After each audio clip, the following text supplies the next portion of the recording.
నమస్తే. శ్యామల నవరాత్రులు అంటే ఏంటి? శ్యామల నవరాత్రుల విశిష్టత ఏంటి? ఆ రోజు ఎలాంటి పూజా కార్యక్రమాలు చేయడం వల్ల మంచి లాభాలొస్తాయి? మాట్లాడదాం. మనతో పాటు ఉన్నారు ప్రముఖ ఆస్ట్రాలజర్, ఆధ్యాత్మికవేత్త సుద్దపల్లి నాగరాజు గారు. గురుగారితో మాట్లాడదాం. గురుగారు నమస్తే. నమస్తే అండి. శ్యామల నవరాత్రులు ప్రతి ఒక్కరు కూడా ఈ పూజా కార్యక్రమాలను చేస్తుంటారు. శ్యామల నవరాత్రుల విశిష్టత ఏంటో మా ఎన్టీవీ ప్రేక్షకులకు తెలియజేస్తారా? శ్యామలాదేవి ముందు తెలుసుకోవాల్సింది ఏంటంటే, ఈమె దశమహావిద్యల్లో లలితా పరాభట్టిక అమ్మవారి యొక్క మంత్రిగా చెప్తారు. 64 కళలు ఏవైతే ఉన్నాయో ఈ కళలకు అధిదేవతగా ఈ రాజ్యశ్యామల లేదా శ్యామలాదేవిగా ఈమెని చెప్పబడుతుంది. అయితే ఈ శ్యామలాదేవి యొక్క తండ్రి మాతంగ మహర్షి. ఈ మాతంగి మహర్షి ఎవరంటే శబరి గారి, మనకి రామాయణంలో వచ్చే శబరి ఉంది కదా, ఆ శబరి యొక్క గురువు.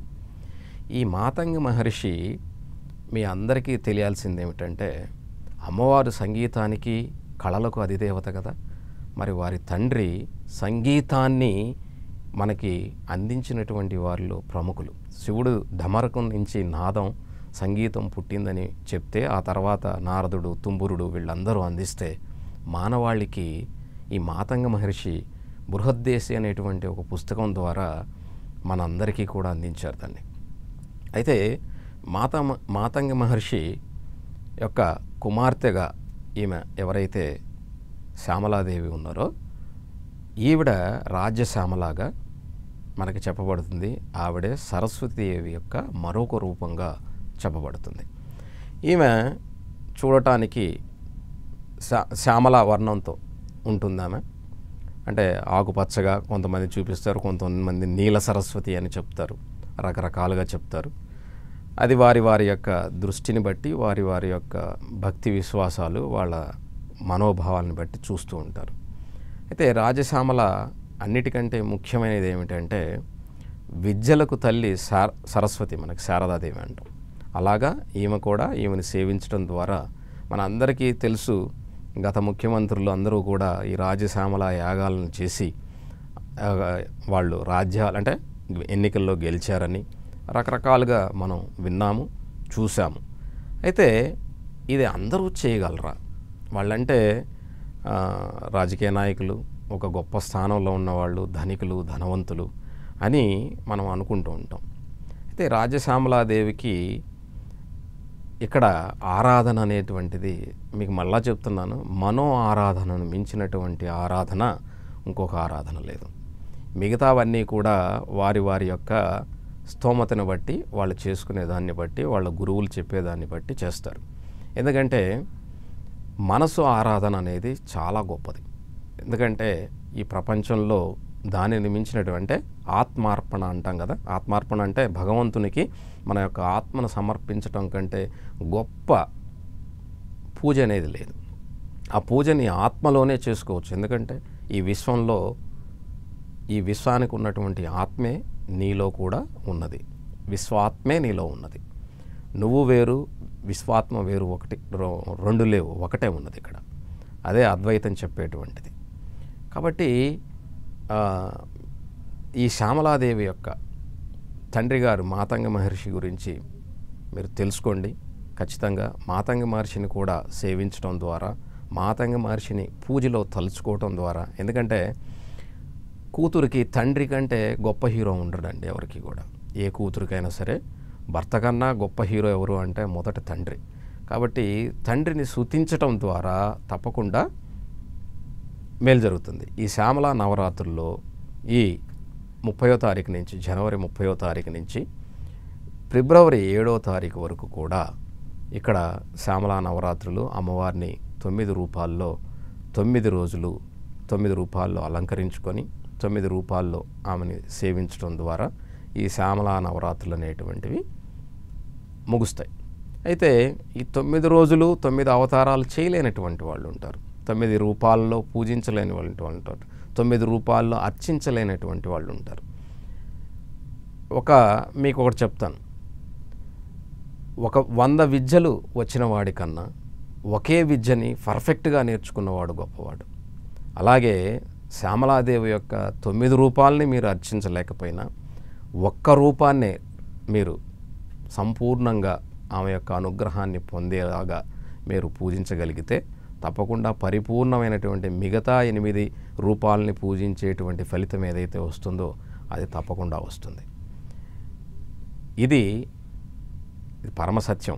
ఎందుకంటే భగవంతుడు నీ దగ్గర నుంచి ఏమి కోరుకోడు. నీకేం కావాలో భగవంతుడిని కోరుకుంటూ ఉంటాం. మనం ధర్మాన్ని ఆచరించి నడిచేటప్పుడు భగవంతుడు నువ్వేం కోరుకోవాల్సిన అవసరం లేదు. భగవంతుడు ఆటోమేటిక్గా నీ ధర్మమే నిన్ను నిలబెడుతుంది, నీ సత్యమే నీకేం కావాలో అది నీ దగ్గరికి చేరుస్తుంది. అందుకనే ఆ పూజ చేసి ఈ పూజ చేసి అలసిపోయామని చెప్పేవాళ్ళు చాలామంది ఉంటారు. అలాంటి వాళ్ళు తప్పకుండా ఈ రాజ్యశ్యామల ఎవరైతే ఉన్నారో ఈ శ్యామలా నవరాత్రుల్లో ఖచ్చితంగా ఈ శ్యామలా నవరాత్రుల్లో ఇప్పుడు సప్తమి వరకు మీకు నేను ఏదైతే చెప్పాను 30వ తారీఖు నుంచి ఈ జనవరి 30 నుంచి 7వ తారీఖు వరకు, అంటే 2వ తారీఖు అమ్మవారి యొక్క వసంత పంచమి ఉన్నది మీకు. అలాగే 7వ తారీఖున రథసప్తమి ఉన్నది.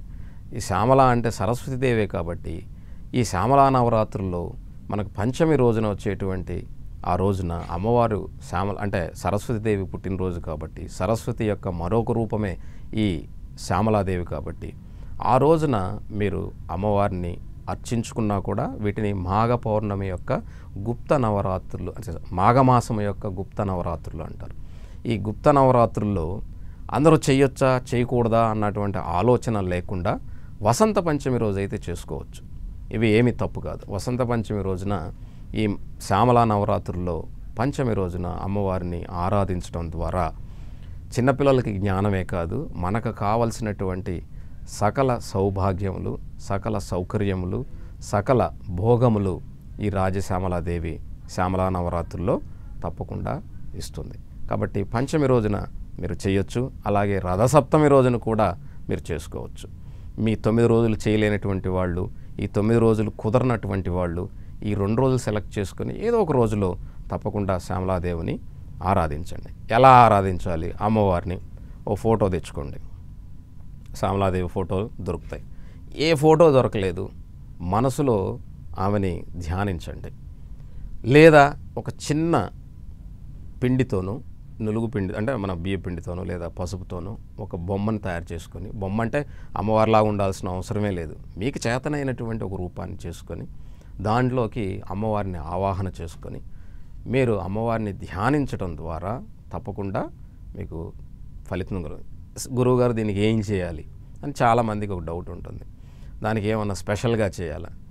మీరు ప్రతిరోజు చేసుకుంటున్నట్లే చక్కగా మీరు ఒక దీపాన్ని వెలిగించండి. ఎందుకంటే దీపం లక్ష్మీ స్వరూపం. దీపం చీకటిని పారద్రోలి మనకి వెలుతురునిస్తుంది. అంటే మనలో ఉన్న అజ్ఞానాన్ని పారదోలి జ్ఞానాన్ని వెలిగించమని చెప్పేందుకు ప్రతీకగా ఆ దీపాన్ని వెలిగిస్తాం.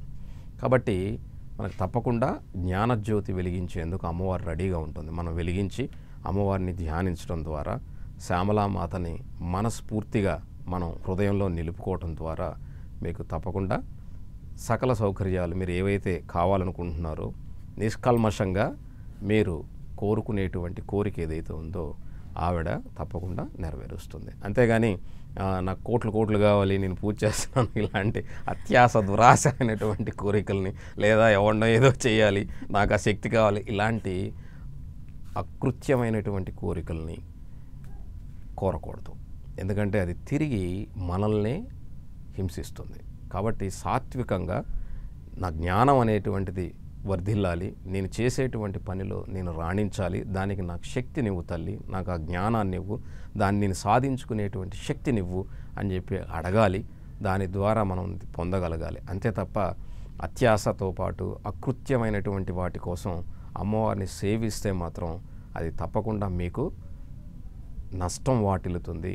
దానివల్ల మీ కుటుంబం నష్టపోతుంది. కాబట్టి ఇది గుర్తుపెట్టుకోవాలి. ఓకే గురుగారు, శ్యామలా నవరాత్రులకు సంబంధించి చాలా చక్కగా వివరించారు మా టెన్ టీవీ ప్రేక్షకులకు. ఆ రోజు ఎలాంటి పూజా విధానాన్ని పాటించడం వల్ల అమ్మవారి కృపకు పాత్రలవుతారో చాలా చక్కగా వివరించారు గురుగారు. ధన్యవాదాలు. నమస్తే అమ్మా. చూశారు కదా గురుగారి మాటల్లో శ్యామలా నవరాత్రుల విశిష్టతని. ఇదివాంటి ప్రత్యేక కార్యక్రమం చూస్తూనే ఉండండి 10 టీవీ.